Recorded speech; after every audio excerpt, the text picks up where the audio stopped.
हाय, मैंने अपना घर छोड़ दिया और अब मैं कोलकाता शिफ्ट हो गया हूँ। नहीं, ये कोई मजाक नहीं है। यहाँ कोई 2016 का यूट्यूब प्रैंक नहीं चल रहा है। पापा जी हाँ जी पापा जी, वो जो सलोनी है ना, वो मैंने थोड़ी सी प्रेग्नेंट कर दी। पापा जी प्रैंक है। मैंने अपनी लाइफ में कभी सोचा भी नहीं था कि मैं कोलकाता आऊंगा। भाई, मुझे कोलकाता के बारे में बस रविन्द्रनाथ टैगोर जी के बारे में पता था। कितने महान आर्टिस्ट थे यार वो। उनके जमाने में भी लोग ऐसे तुच्छ से कमेंट करते थे क्या? रविन्द्रनाथ टैगोर जी, आपकी रीसेंट कविता में तो मजा ही नहीं है। मेरे को लगता पहले ही आप बढ़िया कर रहे थे, अब तो पता नहीं क्या है। सही सही बोलूं तो वी वांट ओल्ड RNTG में, बाकी आई एम अनसब्सक्राइबिंग फॉर नाउ। यही चीज होती है जब मैं भी कुछ नया ट्राई करने जाता हूँ। कुछ लोग आ जाते हैं, we want old not your type back, old not your type दो ना। अरे ऐसे तो फिर मैं कुछ नया ट्राई कर ही नहीं पाऊंगा, इसलिए ये बंद करो। और आज से we want new not type के कमेंट्स आने चाहिए। और सिर्फ मुझे नहीं, बाकी यूट्यूबर्स को भी यही कमेंट आने चाहिए। उन्हें भी न्यू नॉट टाइप बनने पे मजबूर कर दो। मुझे तुम्हारी पावर जाननी है कि तुम कितनी फालतू चीज वायरल कर सकते हो। खैर, बैक टू कोलकाता। भाई, कोलकाता में मेरे लिए दोस्त बनाना बहुत मुश्किल हो रहा है। यहाँ सबसे बड़ी प्रॉब्लम लैंग्वेज की है, क्योंकि यहाँ मेजोरिटी लोग बंगाली के अलावा कुछ बोलते ही नहीं है। अरे अभी तो बुढ़ फाड़ी ना की। क्या बात हो रही है? और अगर तुमने इनके सामने हिंदी में बात कर ली, हाँ, क्या बात हो रही है? तो ये तुम्हें ऐसी नजरों से देखेंगे जैसे तुमने क्या ही बोल दिया हो। ऐसे गूंजते हैं तुम्हारे हिंदी के वो नापाक शब्द। क्या बात हो रही है? अरे ऐसे तो मैंने बोला भी नहीं था। और पहले ये लोग नॉर्मल सर्कल में बात कर रहे थे, जैसे मैंने मुंह खोला तो फुटबॉल टीम जैसा डिस्कशन होने लग गया। अरे इतना बाहर का कौन फील करवाता है यार। ये लोग मेरे सामने झुक के मेरी कैसे मार रहे हैं। और एक तो कोलकाता में लैंग्वेज के कारण मेरे इतने पैसे उड़ रहे हैं। भाई, मुझे कोई भी आके स्कैम कर लेता है। मुझे 20 रुपए की चीज 200 में बेची जा रही है। फॉरेनर जैसा स्कैम हो रहा हूँ मैं यहाँ पर। बंगाली सीखना छोड़ो, यहाँ फॉरेनर जैसा स्कैम होते होते मेरी हिंदी भी खत्म होते जा रही है। मैं दुकानों पे अब सामान ऐसे मांगता हूँ। नमस्ते भैया, ये कितने का बेच रहे? थोड़ा ठीक ठीक स्कैम करिएगा, हमेशा आपके यहाँ से ही स्कैम होते हैं। वैसे भैया, आपने उस फॉरेनर को क्यों स्कैम नहीं किए? अरे क्योंकि वो फॉरेनर नहीं, बिहारी है, वो हमें स्कैम करते हैं। और एक तो मैं जब से कोलकाता आया हूँ, मुझे पता नहीं क्यों मेरे मध्य प्रदेश के दोस्त कॉल करके अजीब अजीब सी चीजें बताते रहते हैं। ओ भाई, तेरे को पता है अपने सन्नी की बहन विकास के साथ भाग गई? हाँ क्या? अरे लेकिन अपने सन्नी ने दोनों को ढूंढ के पलटा दिया रातों रात।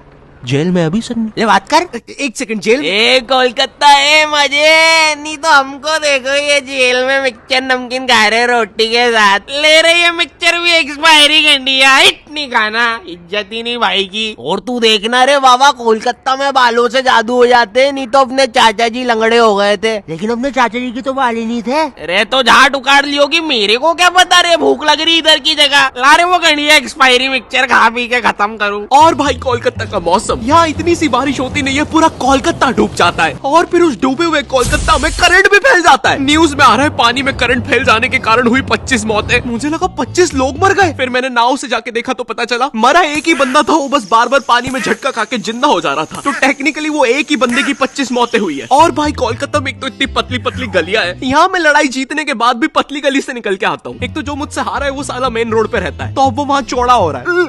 बहुत मारा साले ने, लेकिन पतली गली से गया है। इतनी पतली पतली गलियां, एक से ज्यादा आदमी होने पर स्पाइडरमैन बनना पड़ता है। सुबह सुबह आंटियां दोनों टांगों से चिपक के सब्जियां ले रही होती है। भैया जरा ठीक ठीक लगाओ ना। अरे भाभी पहले नीचे तो उतरो। अरे निंजा, अरे मैं हूँ। अरे क्या सलीमा भाभी डरा देते। सीधा सीधा रिया कर, अपने मर्द को बुलवा के तेरी माँ बहन करवा दूंगी। ए सलीमा, नीचे उतर, चल अंदर। माफी चाहूंगा भाई साहब, आपसे तहे दिल से माफी चाहूंगा। प्लीज हो सके तो हमें माफ कर दीजिएगा। और इतनी पतली गली होने के बाद भी आखिरी में कोई ऑल्टो फंसा के चला जाता है। कैसे? किसी को नहीं पता।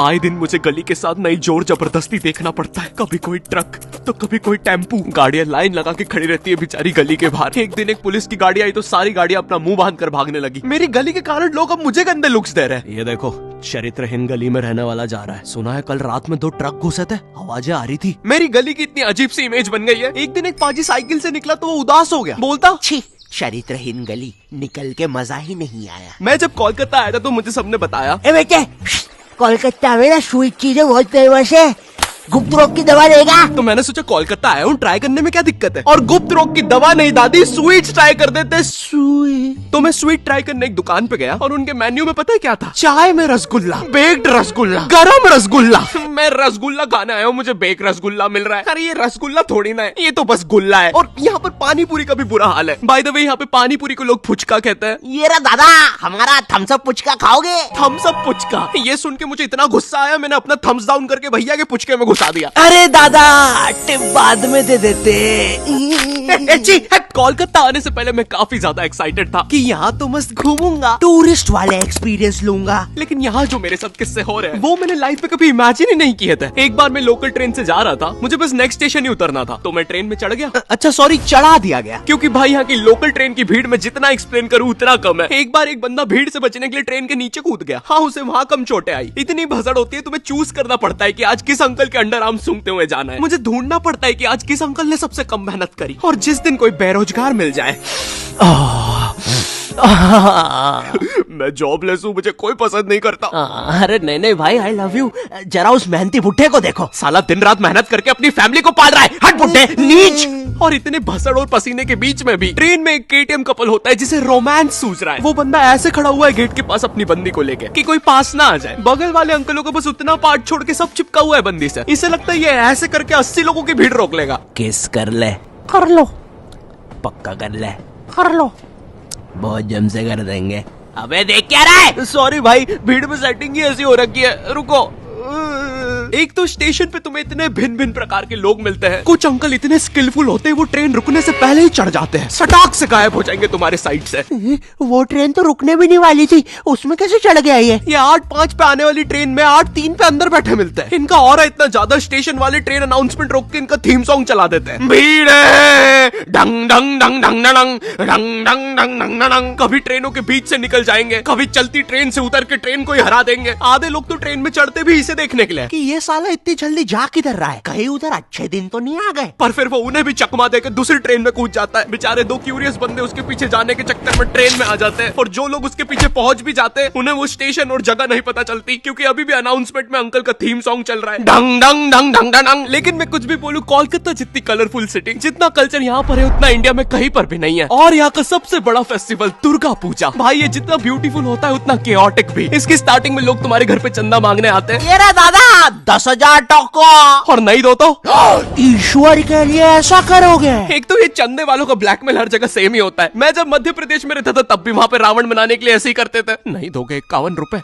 तो फिर कैसे चलेगा हमारा ये बेचारा रावण। लोग कहते हैं रावण में अहंकार था, हमारे वाले की आंखों में शर्म है। 10 के 10 सर झुक गए भाई। तुमने वार्ड नंबर 17 का रावण देखा है? देख के लगता है उसकी लंका होगी, और हमारा वाला ऐसा लगता है इसकी लंका किसी ने लगा दी होगी। लग रहा कूटा है भाई इसको तो। देखो भाई प्लीज 51 रुपए दे दो। वो वार्ड नंबर 17 वाले हमारा रावण ले जाने बोल रहे हमारे रावण को तीर बना के छोड़ेंगे उनके रावण पे। यहाँ पर दुर्गा पूजा के दिन पंडाल कॉम्पिटिशंस भी होते हैं, और जो भी पंडाल कॉम्पिटिशन में जीतता है उन्हें पता है ग्रैंड मास्टर का ग्रैंड सल्यूट मिलता है।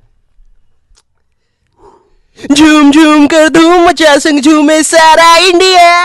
एक्चुअली नहीं, ये सच नहीं है, मुझे नहीं पता उन्हें क्या मिलता है। लेकिन भाई यहाँ पर इतनी अलग अलग थीम के पंडाल्स बनते हैं। Futuristic theme, Jurassic theme, Doraemon theme. कुछ लोगों का पंडाल टाइम से नहीं बना तो टूटी हुई पंडाल थीम। अरे बाप रे। और भाई इतनी लंबी लंबी लाइनें लगती हैं इन पंडाल्स को देखने के लिए। मेरे घर के बगल में है पंडाल, मैं 5 किलोमीटर दूर टैक्सी लेके जा रहा हूँ, पीछे लाइन में लगना है। कब से खड़ा हो यार, लगता है अब तो माता जी के दर्शन स्वर्ग में ही होंगे। और गुस्सा तो मुझे उन लोगों पे आती है जो लाइन में आगे अपने भाई बंधुओं को लगा रहे होते हैं। अरे रमेश आजा आजा, भैया थोड़ा पीछे होना, पीछे होना। अरे मेरे कॉलेज फ्रेंड्स, भैया थोड़ा पीछे होना, पीछे होना। अरे मेरा पूरा खानदान, भैया थोड़ा पीछे होना, पीछे होना। अरे इसके पीछे के सारे लोग, भैया थोड़ा पीछे होना, पीछे होना।